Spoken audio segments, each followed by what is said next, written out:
More bad lighting and low budget video reviews. I picked this one up today at the thrift shop in Modesto. He likes anything, my friend Jonathan that is, he likes anything on the Canon video release, VHS. And I was browsing through the VHS and I found this movie that I've seen before, but I had never picked up a copy. 1988 Bloodsport, and the box is in terrible condition. And I like this era of VHS from the 80s because the case is really heavy. Excuse me, is really heavy, and they have the label on the spine of the tape as well with the glossy flip tab there. So this particular film has a 92-minute runtime. I was a year old when this movie came out, 1988.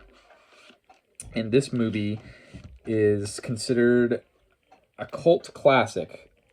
Are you a martial arts fan, an action fan? Then you'll be a Bloodsport fan too. And it was marketed as based on a true story about the life of a guy named Frank Dukes, starring martial arts sensation. I can't talk today. Martial arts sensation Jean-Claude Van Damme. And a little bit about Jean-Claude Van Damme. He was born and raised in Belgium, and his father enrolled him in mixed martial arts at the age of 10, and he became really heavy into that and was like a champion, a world champion. And in 1982, he moved to the U.S. in hopes of making it in Hollywood, and in 1988, so 6 years later, he struggled working odd jobs until this movie became his big break. And my wife came in while I was watching it and said, wow, he is in incredible condition. He's the same height as me, 5'10", but he is buff. And I wonder, was he using roids? I don't know. Can you just get that way naturally by pumping iron? Don't know enough about the mixed martial arts and workout in general. I am a soft, flabby father. So, this movie was not very good with critics, but commercially it was very successful. It was made with a budget between 1.5 and 2.3 million, and it grossed over 50 million worldwide at the box office, spawning 4 additional franchise sequels. Side note, the guy that's coming after him, there's 2 federal agents. The character is like a U.S. Army captain, and then he's going on holiday to Hong Kong, but the army doesn't want him to do it because they know he's going to this hidden underground fight club contest in Hong Kong called the Kunite. I don't know if I'm pronouncing that right.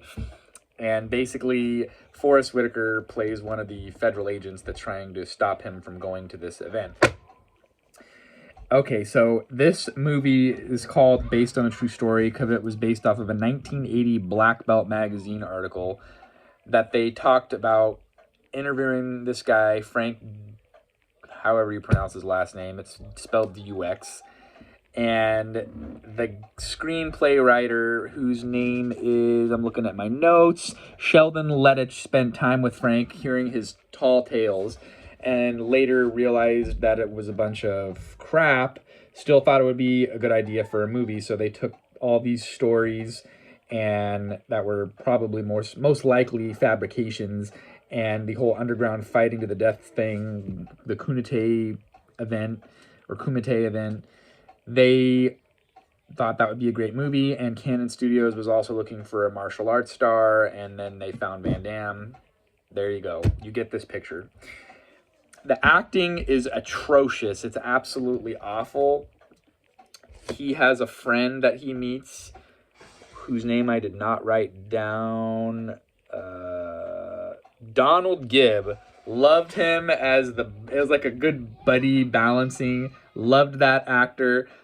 I loved everything about their buddy friendship in the whole thing. And yes, the acting is cheesy, but the cinematography and the fight scenes are the standout thing that propel this movie.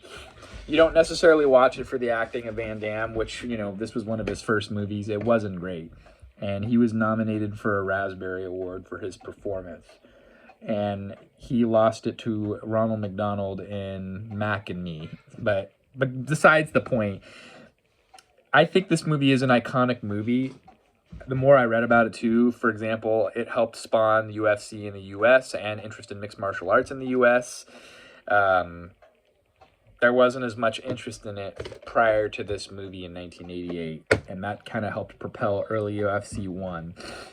And just, like I said, awesome filmed sequences with the fights. The cinematography was amazing. It has an iconic 80s soundtrack by Paul Herzog. It's just so good, and it's like this movie is definitive of a certain place in time, and that's why I like this movie. It's filmed entirely on location in Hong Kong, and it is one of the few films to feature the infamous Kowloon walled city prior to its 1993 demolition, so just a few years afterwards. Now, we're talking about critics hating this movie, but it being a commercial success. Rotten Tomatoes, 46%. IMDb, 6.8 out of 10. Google users are 77%, so they're a little bit higher, and I'm kind of in the ranks of the Google users. I'm 3 out of 5. It's not the best movie I've ever seen, but the fight scenes are amazing. And I just really like the relationship between Van Damme and the Donald Gibb character, and just their compadres lifting each other up. I like that.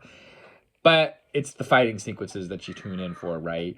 So I would recommend it. I don't know if I would watch the other 4 sequels that this franchise spawned. Van Damme's not in any of the other ones.